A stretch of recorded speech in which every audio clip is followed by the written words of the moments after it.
أعوذ بالله من الشيطان الرجيم بسم الله الرحمن الرحيم عن حذيفة رضي الله تعالى عنه أن النبي صلى الله عليه وسلم قال والذي نفسي بيديه لتأمرن بالمعروف ولتنهون عن المنكر أو لا يوشكن الله أن يبعث عليكم العذاب منه ثم تدعونه ولا يستجاب لكم মুসনাদে আহমদ। হুযায়ফা ইবনুল ইয়ামান রাদিয়াল্লাহু তাআলা থেকে বর্ণিত, বিশ্বনবী সাল্লাল্লাহু আলাইহি সাল্লাম বলেছেন, যেই মহান সত্তার হাতে আমার প্রাণ, সে আল্লাহর শপথ করে বলছি যে অবশ্যই অবশ্যই তোমরা মানুষদেরকে সৎ কাজের আদেশ করবে এবং অসৎ কাজ থেকে মানুষকে ফিরিয়ে রাখবে। আর যদি এটা না করা হয় তাহলে আল্লাহ তাআলা তোমাদেরকে তার আযাব দিয়ে পাকড়াও করবেন, আর তখন তোমরা সম্মিলিতভাবে দোয়া করবে, কিন্তু সেই দোয়া কবুল করা হবে না। মুসনাদে আহমদ শরীফের হাদিস।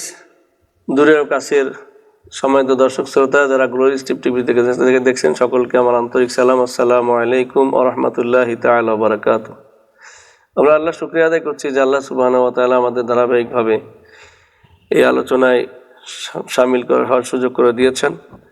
সম্মানিত দর্শক শ্রোতা, আমাদের আজকের আলোচ্য বিষয় হচ্ছে সৎ কাজের আদেশ এবং অসৎ কাজ থেকে নিষেধ যদি কেউ না করে তাহলে তার পরিণতি কী হবে সে বিষয়ে আমরা একটি হাদিস তেলাওয়াত করেছি হযরত হুযায়ফা ইবনে ইয়ামান রাদিয়াল্লাহু তাআলা আনহু, যেখানে বিশ্বনবী সাল্লাল্লাহু আলাইহি ওয়াসাল্লাম আল্লাহর নামে শপথ করে বলছেন যে যেই আল্লাহর হাতে আমার প্রাণ, সেই আল্লাহর শপথ করে বলছেন যে অবশ্যই অবশ্যই যারা সৎ কাজের আদেশ দেবে এবং অসৎ কাজ থেকে মানুষকে বিরত রাখবে, এটাই হচ্ছে মুমিনদের কাজ। আর এই কাজ যদি না করে আল্লাহ সুবহানাহু ওয়া তাআলা বলছেন যে লা ইউশাকান্নাল্লাহু আইয়াবআসা আলাইহিমুল আযাবু মিনহু, যে অবশ্যই আল্লাহ তাআলার পক্ষ থেকে আল্লাহ তাআলা একটা আযাব দিয়ে আমাদেরকে পাকড়াও করবেন। সম্মানিত ভাইরা, আল্লাহ সুবহানাহু ওয়া তাআলা মানুষ সৃষ্টি করেছেন তার ইবাদতের জন্য। আমরা সেই ইবাদতের আল্লাহর দাসত্ব করার জন্য পৃথিবীতে আমরা খলিফা হিসেবে আল্লাহর প্রতিনিধিত্ব করছি। এই কাজটি করতে এসে আমরা যদি আল্লাহর আযাবের পাকড়াও হয়ে যাই, আল্লাহর সাথে আমাদের প্রতিশ্রুতি ছিল আমরা জান্নাতের বিনিময়ে আল্লাহকে আমাদের জান এবং মালকে সঁপে দিয়েছি। তা আল্লাহর কাছে বিকৃত এই জান মাল নিয়ে আমরা এই দুনিয়ার যত নাজ নেয়ামত আল্লাহ তাআলা আমাদের দান করেছেন সেগুলি আমরা উপভোগ করছি। বিনিময়ে আল্লাহ সুবহানাহু ওয়া তাআলা যে হুকুম, যে আদেশ এবং নিষেধ আমাদেরকে করেছেন সেগুলি পুঙ্খানুপুঙ্খানুরূপে আমরা নিজেরা বাস্তবায়ন করব। আমাদের জীবনের সর্বক্ষেত্রে, সামাজিক জীবনে এবং রাষ্ট্রীয় সর্বস্তরে এটার পূর্ণাঙ্গ বাস্তবায়ন করবে। এটাই হচ্ছে আল্লাহ তাআলার প্রত্যাশা। এই প্রত্যাশার ব্যত্যয় ঘটলে আমাদের জন্য কি পরিণতি হতে পারে, আমাদের আলোচ্য হাদিসই এইখানে একটি বিষয় উল্লেখ করা হয়েছে, যেখানে আল্লাহ তাআলা তার পক্ষ থেকে শাস্তির কথা বলছেন। সম্মানিত ভাইরা, এই হাদিসটি যদি আমরা একটু পর্যালোচনা করি, হযরত হুযায়ফা ইবনুল ইয়ামান রাদিয়াল্লাহু তাআলা আনহু আল্লাহ রাসূল সাল্লাল্লাহু আলাইহি সাল্লামের সবথেকে বিশ্বস্ত একজন সাহাবী ছিলেন, যাকে বলা হতো সাহিবুস সিররি। আল্লাহ রাসূল সাল্লাল্লাহু আলাইহি সাল্লাম যত গোপন তথ্যের ভান্ডার যেই সাহাবীর কাছে ছিল, সেই সাহাবীর নাম হচ্ছে এই হাদিসের বর্ণনাকারী হযরতে হুযায়ফা ইবনুল ইয়ামান রাদিয়াল্লাহু তাআলা আনহু। বিশ্বনবী সাল্লাল্লাহু আলাইহি সাল্লাম মুনাফিকদের যে তালিকা বর্ণনা করেছিলেন সেটিও এই সাহাবীর কাছেই উনি পেশ করেছিলেন। এই জন্য হযরত ওমর রাদিয়াল্লাহু তাআলা আনহু মাঝে মাঝে হুযায়ফা ইবনুল ইয়ামান রাদিয়াল্লাহু তাআলার কাছে এসে বলতেন, ভাই হুযায়ফা, তোমার কাছে বিশ্বনবী সাল্লাল্লাহু আলাইহি সাল্লামের যে মুনাফিকদের যে লিস্ট দেওয়া হয়েছে ওই লিস্টে আমি ওমরের নাম আছে কিনা একটু দেখে দেখে আমাকে বলো।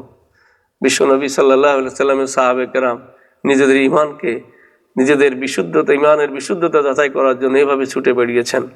আল্লাহর আমর বিল মারুফ নাহি আনিল মুনকারের কাজ করতে যে জীবনের সর্বস্ব হারিয়েছেন, কিন্তু আল্লাহকে ছাড়েন নাই, বিশ্বনবীকে ছাড়েন নাই। সম্মানিত ভাইরা, এই হাদিসটি আমাদেরকে কয়েকটি বিষয় নিয়ে, হাদিসের কয়েকটি শব্দ নিয়ে আমরা যদি পর্যালোচনা করি, আমরা কোনো বিষয়ে যদি শপথ করতে যাই, কসম করার ক্ষেত্রে আমরা বিভিন্ন ধরনের শব্দ ব্যবহার করি। আল্লাহ সুবহানাহু ওয়া তাআলা কোরআনুল কারিমে এ ধরনের অনেক শব্দ ব্যবহার করেছেন। যেমন আল্লাযী নাফসি বিয়াদি, মানে হচ্ছে বিশ্বনবী সাল্লাল্লাহু আলাইহি সাল্লাম আল্লাহর শপথ করে আমাদেরকে একটি কঠিন বার্তা দেওয়ার জন্য শপথ করেছেন।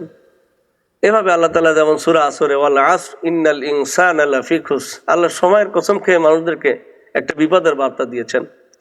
আল্লাহ সুবহানাহু ওয়া তাআলা সূরা আশ-শামসের 7 নম্বর আয়াতে আমাদের এই শপথের বিষয়গুলি বলছেন, ওয়া নাফসি ওয়া মা সাওয়াহা। আল্লাহ তাআলা মানুষের এই যে নফসকে সুন্দরভাবে সুবিন্যস্ত করেছেন সে বিষয়ে আল্লাহ শপথ করেছেন। ঠিক এইরকম ভাবে বিশ্বনবী সাল্লাল্লাহু আলাইহি ওয়াসাল্লাম যখন শপথ করে কোনো গুরুত্বপূর্ণ বিষয় সামনে আসে সেটি বলার জন্য সাহাবায়ে কেরামের কাছে এভাবে শপথ করতেন। এই হাদিসটির আগেও এই একই শব্দ রাসূলুল্লাহ সাল্লাল্লাহু আলাইহি ওয়াসাল্লাম ব্যবহার করেছেন। প্রিয় ভাইরা, আমরা যদি এই হাদিসের শব্দগুলি পর্যালোচনা করি, লাতা'মুরুন্না বিল মা'রুফ, লাতা'মুরুন্না শব্দটি ব্যবহার করা হয় আরবিতে। এই লাম শব্দটি কোনো কিছুকে জোরালো ভাবে উপস্থাপন করার জন্য, কোনো কিছুকে দৃঢ়ভাবে মানুষের সামনে পেশ করার জন্য লা শব্দটি, শুধুমাত্র লা, এই লা শব্দটি যদি সেই শব্দের আগে ব্যবহার করা হয় তাহলে সেটাকে বোঝা হয় যে অধিক গুরুত্বপূর্ণ, অধিক শক্তিশালী, অধিক কোনো মানে কি বলে ভয়ঙ্কর বার্তা সেগুলি দেওয়ার জন্য।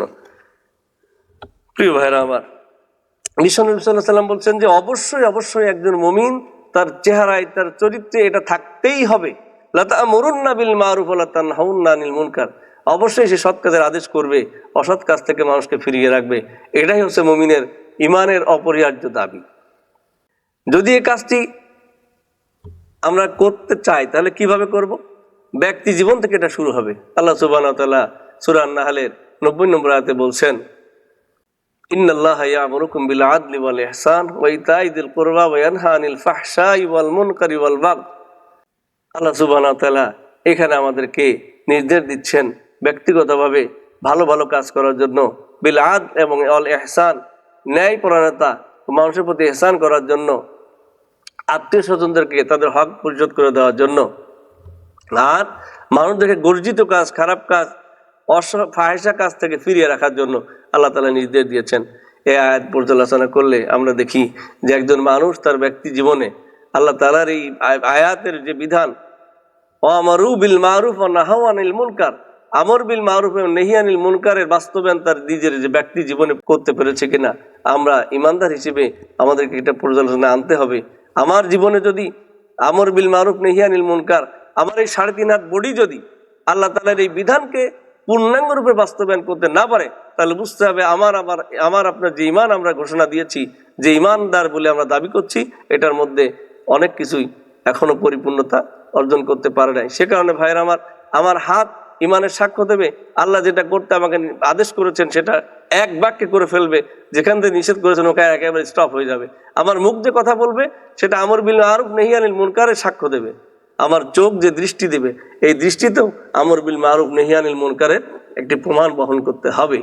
আমার টোটাল ব্যক্তি জীবন, আমার সকল কর্মকাণ্ডের মাধ্যমে আল্লাহর আদেশ এবং নিষেধকে পরিপূর্ণভাবে বাস্তবায়ন করতে হবে। এরপরে আমরা যদি দেখি সূরা লুকমান 17 নম্বর আয়াতে হযরত লুকমান আলাইহিস সালাম ওনার ছেলেকে নির্দেশ দিয়েছেন, ইয়া বুনাইয়া আকিমিস সালাহ ওয়া আতুজ যাকাত ওয়া আমারু বিল মারুফ ওয়া নাহাউ আনিল মুনকার। 4টি নির্দেশ এখানে দিয়েছেন। সন্তানকে, পরিবারকে কিভাবে আমর বিল মারুফ নেহি আনিল মুনকার শিক্ষা দিতে হয়, আল্লাহ তাআলা সূরা লুকমানের 17 নম্বর আয়াতের মাধ্যমে পারিবারিকভাবে আমর বিল মারুফ নেহি আনিল মুনকারের শিক্ষা দিচ্ছেন আমাদেরকে।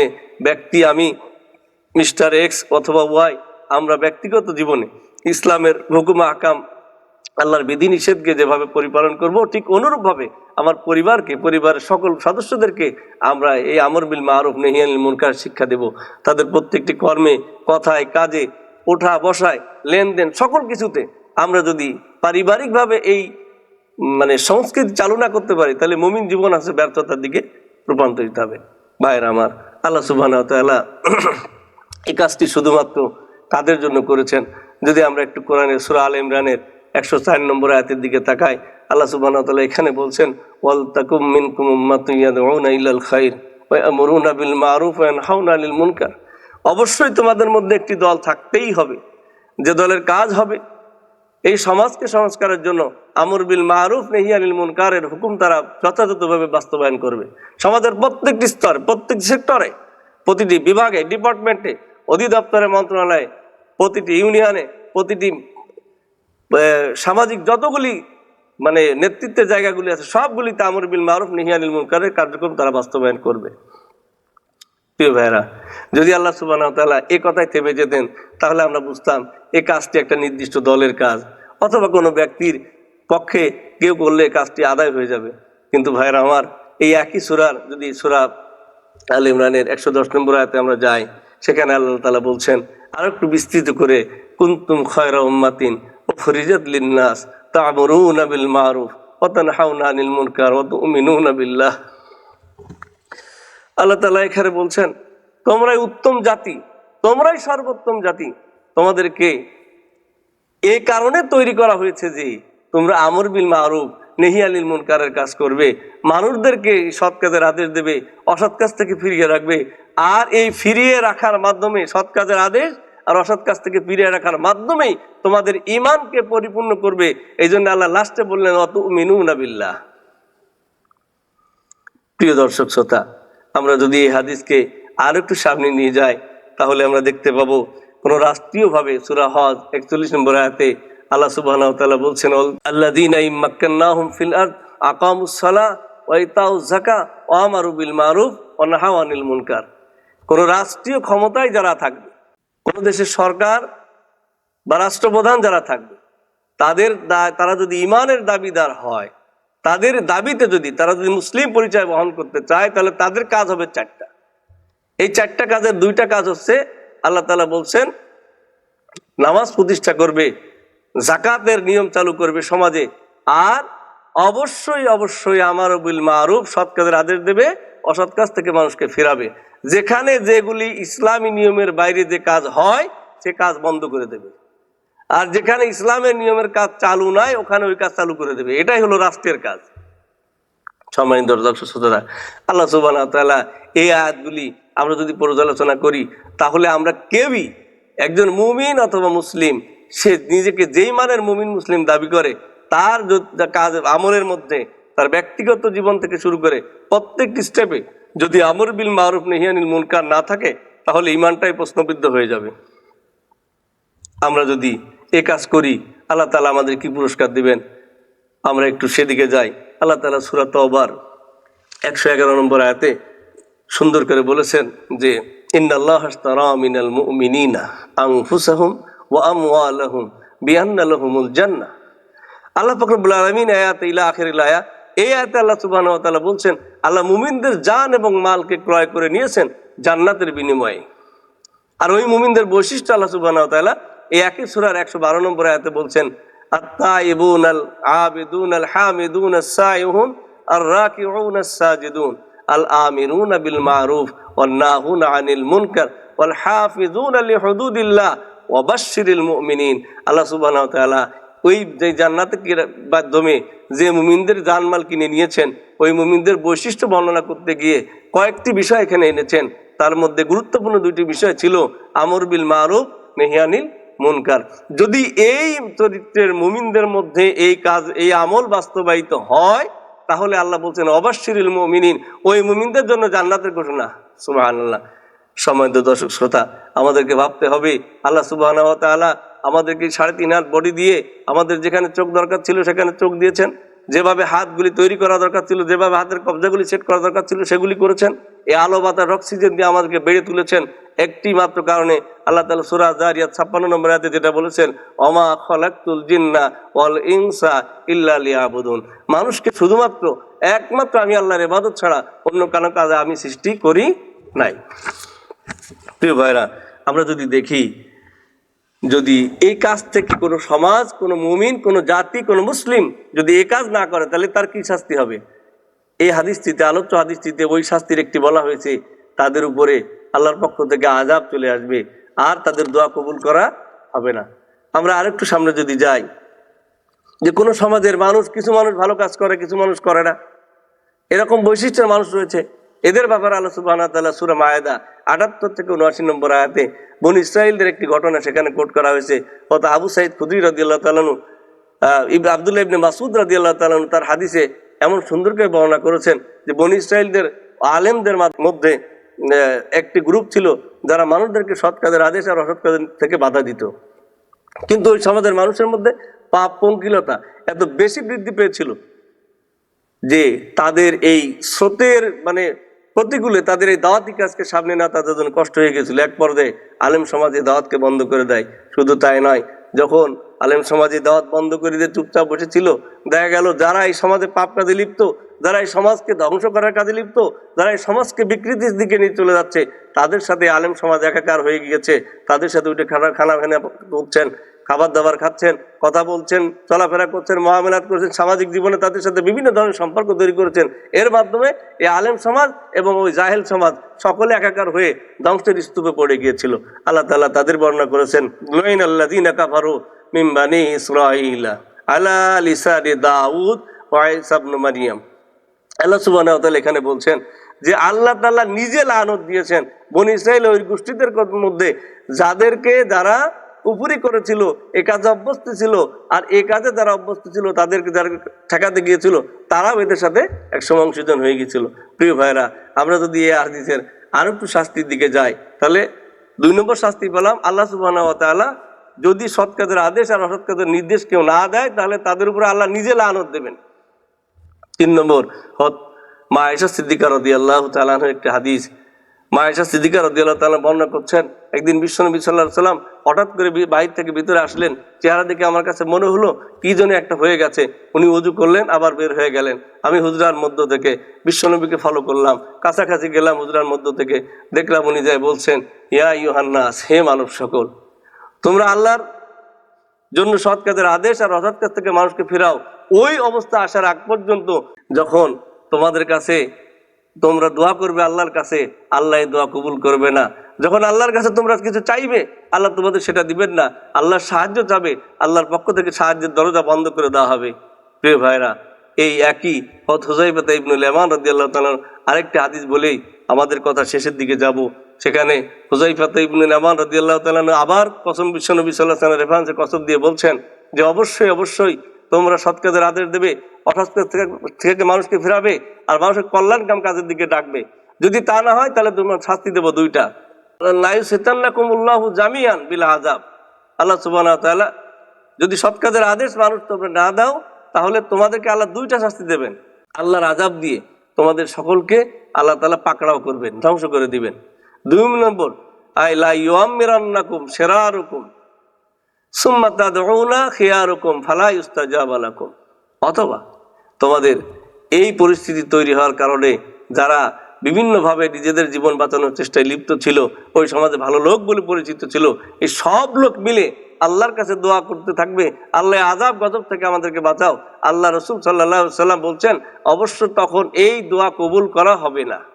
তাহলে দুনিয়ায় আমাদেরকে আযাব দিয়ে গজব দেওয়া হবে, দোয়া করবো আমরা, কবুল হবে না। অথবা আর একটা কাজ করা হবে কি, আমাদেরকে খারাপ মানুষদেরকে নেতৃত্ব আমাদের সামনে চলে আসবে। আমাদের সমাজ পরিচালনার জন্য আমাদের প্রত্যেকটি সমাজের যে সমস্ত বডিগুলি আছে, সব বডিতে খারাপ মানুষেরা বসে যাবে। আমরা সৎ কাজ করি না, কারণে তারা আমাদেরকে আষ্টে পৃষ্ঠে বিভিন্ন ধরনের নিষ্পেষণ নির্যাতনের মধ্যে রাখবে। আমরা সেখান থেকে বের হতে পারবো না। আর এই অবস্থা থেকে বাঁচার জন্য আল্লাহর কাছে দোয়া করলে আল্লাহ কবুল করবেন না। প্রিয় ভাইরা, আরেকটি কথা বলি, আমরা অনেকে মনে করি ব্যক্তি বেঁচে গেছি তো আমার ইসলাম বেঁচে গেছে, আমি নিজে আমার ইসলাম পালন করলেই বুঝি দুনিয়ার সমাধান সবকিছু হয়ে গেল। নোমান ইবনে বশীর রাদিয়াল্লাহু তাআলা আনহু একটি হাদিস বলে আমরা আলোচনা শেষ করব। বিশ্বনবী সাল্লাল্লাহু আলাইহি ওয়াসাল্লাম একটু উদাহরণ দিচ্ছেন। নোমান ইবনে বশীর রাদিয়াল্লাহু তাআলা বলছেন যে কোনো একটি জাহাজে একটা সমাজের ভালো লোক এবং খারাপ লোক, 2 ধরনের লোকই তারা উঠেছে। ঘটনাক্রমে জাহাজের 2য় তলায় কিছু ভালো মানুষ তারা উঠে গেছে, আর নিচতলায় কিছু খারাপ মানুষ তারা রয়েছে। আর এই ভালো মানুষগুলির কাছ থেকেই পানি আনতে হয় নিচতলার লোকে খাওয়ার জন্য। এ কারণে 2য় তলায় যারা অবস্থান করে তাদের অবস্থা হচ্ছে, তারা একটু বিরক্ত হলেন এবং ওদেরকে বললেন যে এখান থেকে পানি না নিয়ে তোমরা পাচ্ছ না। এরা নিচে আসে আলোচনা করে চিন্তা করলো, তাই তো বারবার আমরা উপরে যাই, পানি তো আমাদের হাতের কাছে রয়েছে। এদের মধ্যে কেউ চিন্তা করলো নৌকার এই তলাকে ছিদ্র করে এখান থেকে যে পানি উঠবে, এই পানি পান করে আমরা আমাদের জীবন ধারণ করব, আমাদের পিপাসাকে নিবারণ করব। এই অবস্থা তৈরি হলে যদি উপরতলার লোকেরা এটা দেখার পরেও এই ছিদ্র, নৌকা ছিদ্রকে বন্ধ করতে উদ্যত না হয়, তাহলে আলটিমেটলি যেটা হবে, এই ভালো এবং মন্দ এই 2 শ্রেণীর মানুষ নিয়ে জাহাজটি সমুদ্রের অতল গহ্বরে নিমজ্জিত হবে, প্রত্যেকের শরীর সমাধি হবে। আজকে যারা আমরা বসে আছি বিভিন্ন কোণে, বিভিন্ন দরবারে, বিভিন্ন মাজারে, বিভিন্ন গোষ্ঠীর কাছে নিজেদের কাছে ইসলামকে পঞ্জীভূত করে রেখে আমরা মনে করছি সমাজে যাহাই হোক আমার ইসলাম নিয়ে আমি বেঁচে যাবো। ভাইয়েরা আমার, এই সমাজে যখন আগুন লাগবে, আগুনের বৈশিষ্ট্য হলো সমাজকে ছারখার করে দেওয়া, কোথায় মসজিদ আছে, কোথায় মন্দির আছে, কোথায় গির্জা আছে, এটা কখনোই সে বিবেচনা করবে না। শুধুমাত্র আগুনের বৈশিষ্ট্য অনুযায়ী সে সবাইকে পুড়িয়ে দিবে। আপনি আমি যদি সমাজকে জুলুমমুক্ত করার জন্য, সমাজের জাহিলিয়াতকে দূর করার জন্য আমর বিল মারুফ নাহি আনিল মুনকারের কাজ না করি, তাহলে অবশ্যই অবশ্যই আল্লাহ তাআলা আমাদেরকে আযাব এবং গজব দিয়ে আমাদের টোটাল জাতিকে সমুৎপাটন করে দিবেন। আল্লাহ তাআলার পক্ষ থেকে আমরা নিঃসন্দেহে এই ভয়ঙ্কর আযাব থেকে আমরা বাঁচতে চাই। আল্লাহ সুবহানাহু ওয়া তাআলা দয়া করে আমাদের আমলের মাধ্যমে আমাদের যেন কোনো আযাব না দেন, আমাদের কোনো গজব দিয়ে যেন আমাদের ধ্বংস না করেন। আমরা সকলে আসুন ইসলামকে আমাদের জীবনে, আমাদের সামাজিক জীবনে, রাষ্ট্রীয় জীবনের প্রত্যেকটি পরতে পরতে ইসলামের আমল বিল মারুফ নাহি আনিল মুনকারের এই দাওয়াতকে আমরা ছড়িয়ে দিই। এর মাধ্যমেই শুধুমাত্র আল্লাহর কাছে জান্নাতি হওয়ার একমাত্র উপায় রয়েছে। আল্লাহ তাআলা আমাদের সকলকে জান্নাতি মুমিন হওয়ার জন্য এই হাদিসের আলোকে আমাদের জীবনকে পরিচালনা করার তৌফিক দান করুন। আমিন। আসসালামু আলাইকুম ওয়া রাহমাতুল্লাহ।